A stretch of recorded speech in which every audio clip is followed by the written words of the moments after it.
when you're one of our favorites on this program and your information is top-notch, which is why you're one of our favorites, and your information is that the head coach, my guy, at my alma mater is thinking of leaving, that earns you a trip to the Rich Eisen Show. And kindly, Bruce Feldman of The Athletic and Fox Sports says, okay. How are you, Bruce Feldman? How are you doing today, sir? Happy New Year, Rich. Good to be on with you. Happy New Year to you, sir, as well. All right, what gives? What's going on? What do you know? What do you know here with Harbaugh in Michigan? We started hearing that there was some rumblings that the talk about Jim Harbaugh possibly going back to the NFL, I was told by multiple sources, is very real, that there would be interest. Now, where would he go? So we know that he started his coaching career actually with the Raiders. I was told he has a really good relationship with Mark Davis, the owner there. They have a quarterback, which is obviously for anybody who's looking at coaching jobs, that is a big piece of it. And then as a couple of people I talked to over the last 48 hours, kind of detailed, it was like, look, the timing might be very good here for Jim Harbaugh. He just led Michigan to its first Big Ten title in almost 20 years. He obviously whooped the arch rival, Ohio State. That was a big piece. It was like, you know what?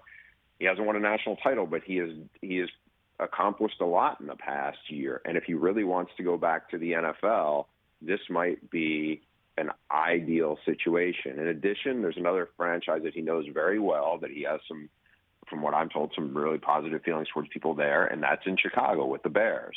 So there's some, I think it's not just the timing of what Jim Harbaugh has accomplished if he's tempted by going back to the NFL, but it's also some of the potential fits that are out there that I think might be very tough for him to pass up. Now, obviously, we're not outing your sources here, but I need to know, why wouldn't this be a play potentially to restore the money that was removed by Michigan based on the circumstances of the previous years and last year alone? Why wouldn't this be one of those proverbial college football money plays, Bruce? Rich, I think it has a lot to do with just, does he really want to go back to the NFL? He's 58. He was, unlike a lot of college coaches who have gone to the NFL, he was really successful. So it's not like, how's this going to work out? I think, what happened with Urban Meyer in Jacksonville, I think, was a gut punch to a lot of college coaches who have no NFL experience. Well, Jim Harbaugh has a lot of it, both as a player and assistant and then as a successful head coach.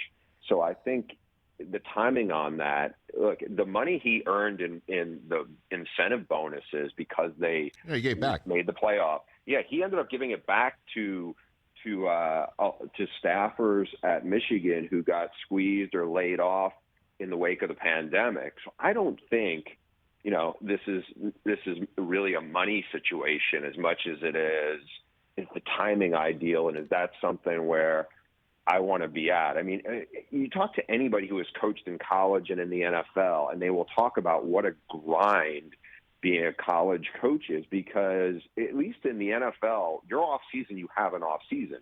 In college, it's constant recruiting, and there's also the portal has made it so much more chaotic. How that kind of cycle now is. So I think for any coach, I think the idea of looking at an NFL opportunity, if it's a good one, I think it'd be very tempting, especially the timing. You and I talked a lot about Jim Harbaugh being an ultimate competitor, and before this year, how would he leave Michigan knowing I didn't finish the job? I mean, he thumped the arch rival. He won the Big Ten title. I mean, those are big accomplishments. The question is he ready? I mean, at the same time, he also said after he won those games, and even after they lost to Georgia, was like he feels like it's a beginning. Question is, it's a beginning to what? I mean, it wouldn't shock me if he stayed. It also definitely would not surprise me if he ended up going to the Raiders or going back to the NFL. Bruce Feldman here on the Rich Eisen Show. And look, my ears to the ground, and I think you and I have had conversations. He probably, he's got his guy, and what is it, Hecker, right? Who would be his player personnel guy? Like he if he gets to bring his people, right, and his setup, then he would go for the right situation. That if he wants to go back to the NFL, like and tires have been kicked on him. He on other people throughout his tenure at Michigan. I've heard as well, and I don't hold it against him at all, man. I mean, like this is the way things go in reality. So I ask this next question, hoping your answer's no. Is part of what you're hearing in the conversations that you're hearing about his level of interest the fact that he looked across the field and he saw what Georgia and the 45-star recruits looks like and knows what the gap is between his current situation and what he's bringing in and how much he'd need to work a transfer portal and work this and work that? And I'm not saying he's not a hard worker. The man's the king of grinding. But just knowing the difference and would he maybe want to use his success now to just go to the NFL now based on the gap that we just saw in the Orange Bowl?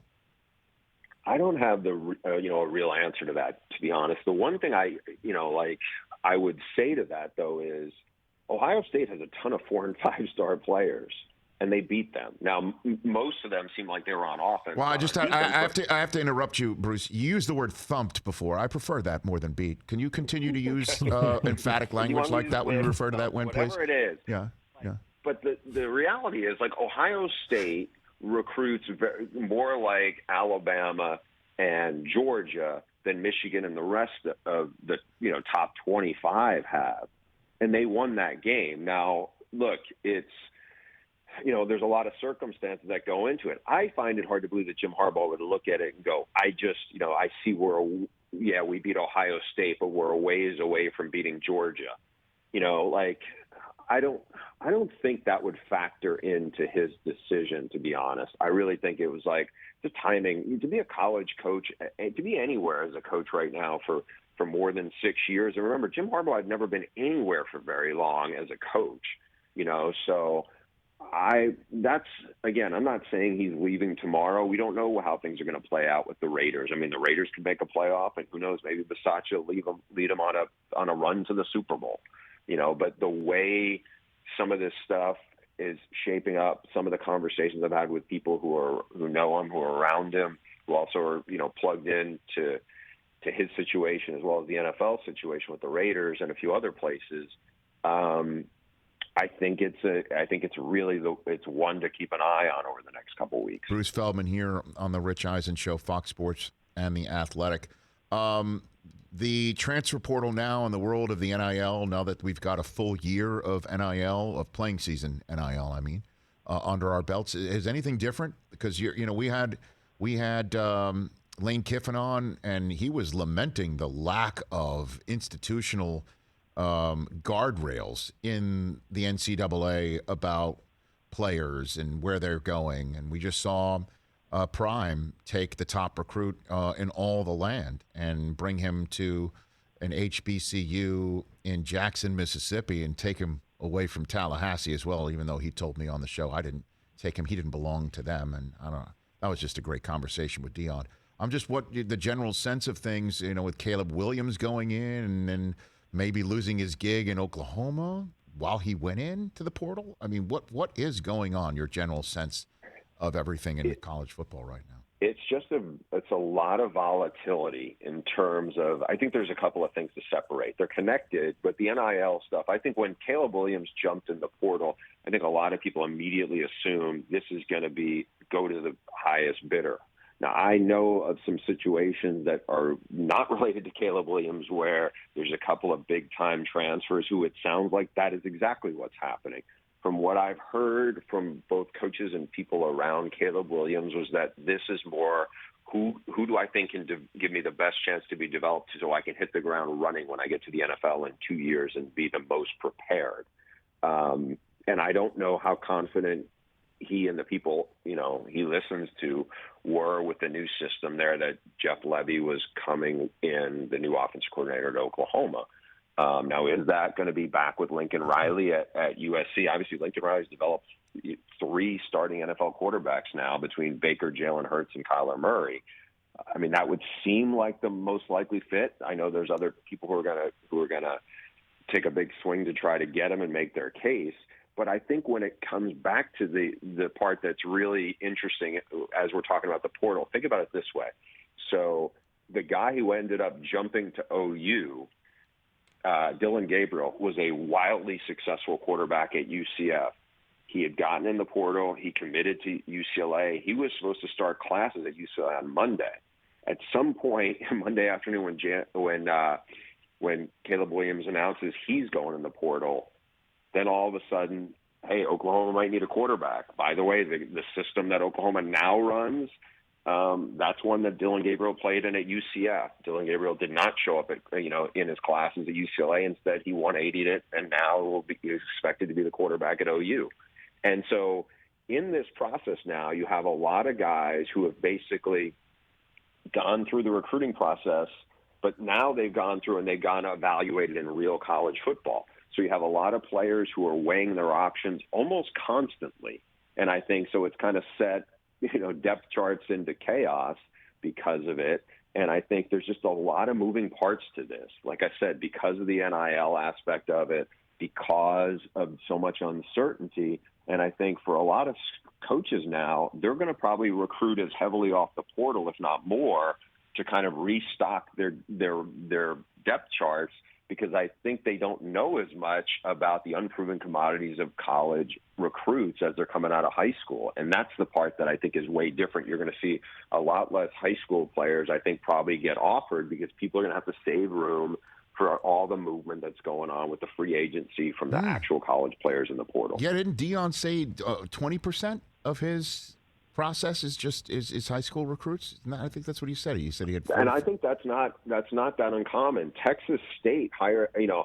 Texas State landed and signed no high school players last year. I mean, they wanted to go all in on the portal, and I think you're seeing that more and more, where you can have guys who are like, okay, why would I, kind of, if you have an NIL deal lined up, wouldn't you rather have the guy who's the proven commodity than some guy who is like evaluated as a 4-star guy, but you really don't know what you're getting until they've actually done it in the games. So I think everybody's honestly is looking out for their, can they get their own version of Joe Burrow? Joe Burrow was a program changer for LSU. It worked out great. And I think everybody's hoping that they're going to find some version of that. And coaches don't like this because they can't count on a 4-year commitment from anybody signing a letter of intent anymore. Is that what it is? Yeah, yes, and I think it screws up the power dynamic as it is, because now the players have way more power than the coaches are comfortable with. A lot of coaches, I'm not saying all, but a bunch of coaches were uncomfortable with the NIL because they thought it was going to change the power structure of how their relationships are.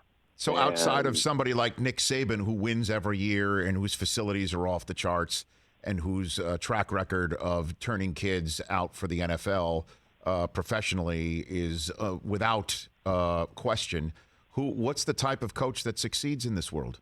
Like is it prime? I mean, that's what I'm saying. Like somebody who knows how to talk to kids, who also knows how to lay down the law for kids, is respected by kids, can work the transfer portal, can also create some spot where there's enough buzz, where there's NIL money that you can say, I can't guarantee it, but you will have the opportunity if you ball out to get it. I mean, that's what I'm saying. Like, who is the – this is fascinating to me. I mean, like, because it sure doesn't sound like Urban Meyer, like the Iron Fist, this sort of thing, or like Ryan Day even lost a kid out of his – quarterback room, right? I mean, so I'm just trying to... I mean, I think on the Ryan Day part of it, I think so much is like, look, they lost Alabama's best receiver, the best receiver in the SEC, Jamison Williams.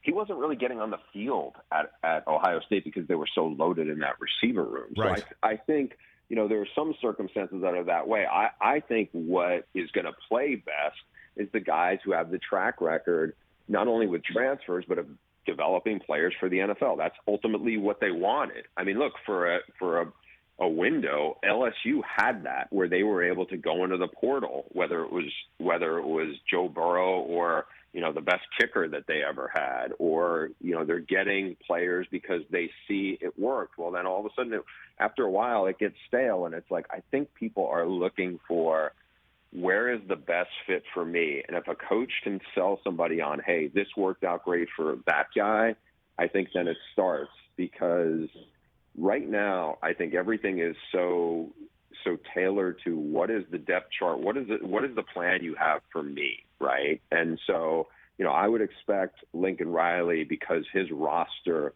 is a mess. What he inherited is not a good situation. They were a bad team. They are going to be selling the heck out of their NIL opportunities. I know USC is doing that. You have a coach who's developed a lot of NFL players now, and there's opportunity. I am sure they're going to be all in on making the portal an attractive spot for people to come out of there to go to USC. I mean, look across town. UCLA has actually done that. There's a running back who turned out to be a star from UCLA who started out at your alma mater. Zach Charbonnet turned out to be a terrific player. We've seen them do that a lot, where it's like, hey, we want a guy who's maybe more mature and ready for another chance. And quite honestly, a lot of kids maybe come back if they didn't start out. If they were high school kids from Southern California, maybe they went someplace else and maybe they're looking to come back home again. So I think, the LA schools are definitely in the big market, and I think they've actually kind of managed it pretty well to this point of how they're trying to sell it to kids. Last question for you, Bruce Feldman. I'm going to ask you the question that I'm sure a lot of my friends and fellow alums would want to know the answer to. If Harbaugh does get that NFL opportunity the way that he wants it, and he decides it's best for him and his family, and he's had his run at Michigan, and it ended with one of the best seasons of Michigan football I've had since being there when he was a senior in college in 1986. Who would be the next Michigan coach? What's that list look like, do you think? I would think they will talk to both coordinators who have done a really good job. But they're younger guys. Both Josh Gaddis won the Broyles Award as the nation's top assistant. He's the OC, and Mike McDonald did a terrific job as the defensive coordinator. If they did not feel like those guys were ready to be the head coach at Michigan, I would think they would look at a Bill O'Brien, who has coached in the Big Ten. He's Alabama's OC. He's obviously, well-versed, from his time under Nick Saban now, but also in the NFL and around Belichick. I think he would be attracted to them. I could see them being attracted to Matt Campbell from Iowa State. And then you get into the question of, would a guy like Matt Rhule, who is really struggling in 2 years with the Panthers, would he go, you know what, maybe I'm going to get ahead of the posse, and this would be a really good job to jump on. He obviously did a tremendous job at Baylor rebuilding that program. I would think those are the guys that I think that Michigan would start out looking at. Do you think that's going to happen? Honestly, what do you think? I honestly think it's 50-50 right now. I really think it's that much of a real thing. That much of a real thing. Bruce Feldman, appreciate the time. Appreciate it, sir. Always a pleasure, Rich. Thanks for having me. You got it. Bruce Feldman, at Bruce Feldman CFB. I follow him on Twitter. You should too. Hey, you watched all the way to the end. Thanks for that. Watch more right here.